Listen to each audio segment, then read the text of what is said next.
John was different from everyone else. He knew that. He had been adopted by his doting mother and her good provider husband when he was 10 days old. He didn't remember it, of course, but they had never lied to him about it.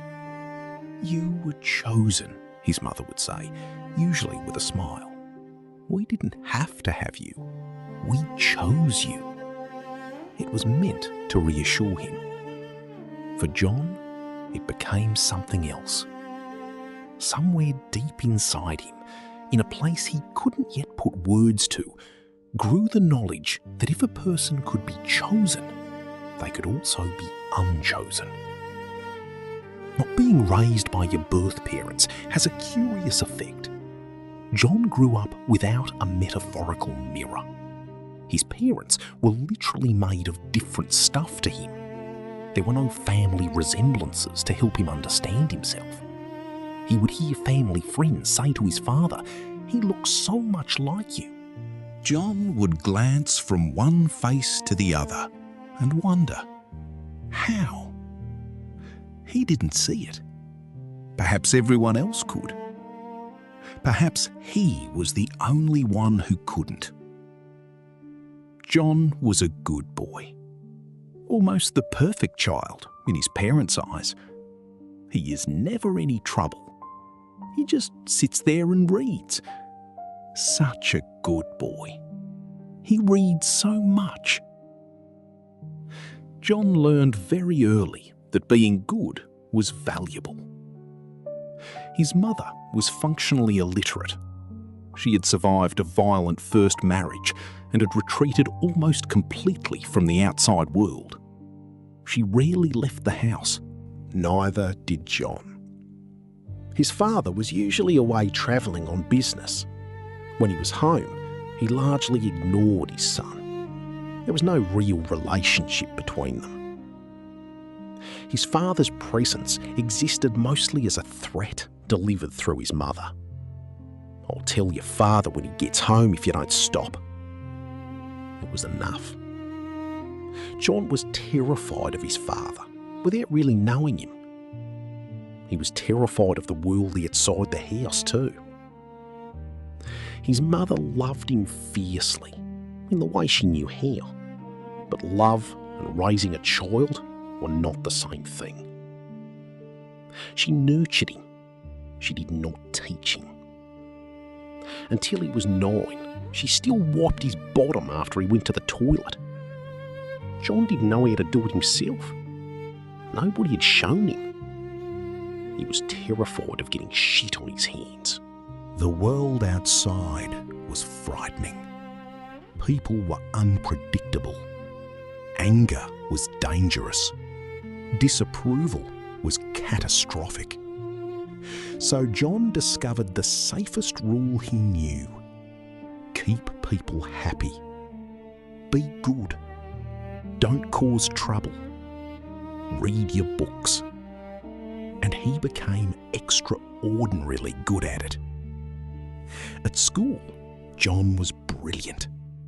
He moved through his classes ahead of everyone else, A-streaming through subjects and taking advanced courses a year ahead of children his own age. His parents had never finished high school.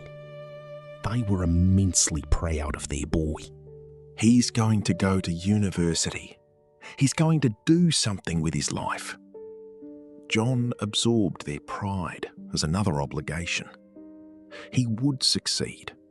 He would make them happy.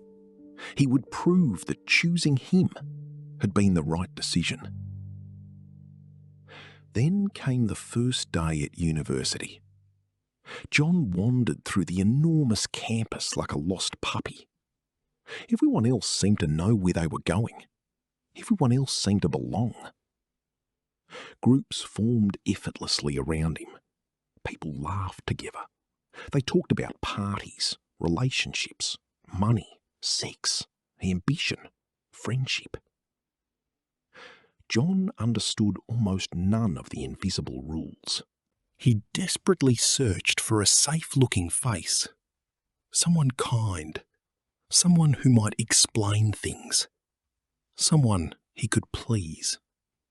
Because that was what John knew how to do. He could be useful. He could listen. He could work harder. He could give more. He could agree. He could become whatever somebody seemed to want him to be. And perhaps, if he was good enough, they would keep him.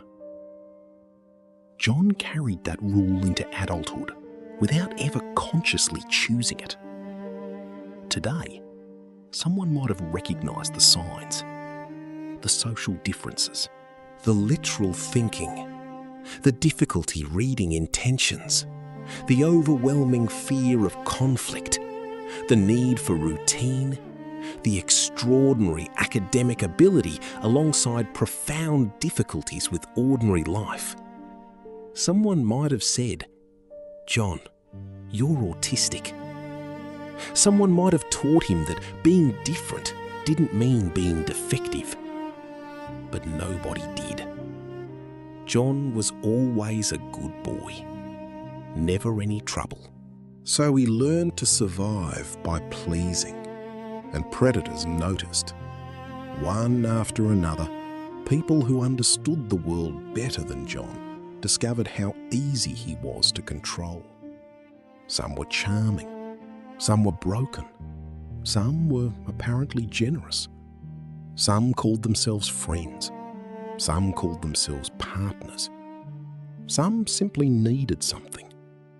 John gave money, time, labour, loyalty, obedience, forgiveness, second chances, third chances, 20 chances. Whenever someone crossed a boundary, John wondered whether he had misunderstood. Whenever someone became angry, he assumed he had caused it. Whenever someone demanded more, he tried harder to provide it. And when someone exploited him, he didn't recognize exploitation. He recognized disappointment. He thought, "I must have done something wrong." Eventually, the predators took everything they could. Then, when John was exhausted and had nothing left to give, they moved on. They discarded him. And John was left standing among the ruins, trying desperately to understand what had happened. He always reached the same conclusion. It was his fault. He hadn't been good enough. He must have caused trouble somehow. He must have missed something obvious. Perhaps he had been selfish. Perhaps he hadn't listened properly. Perhaps he had disappointed them. Perhaps, despite everything, he was simply defective. That was the word he eventually began using for himself. Not different, defective. Because different people could still belong. Defective people were things that needed fixing.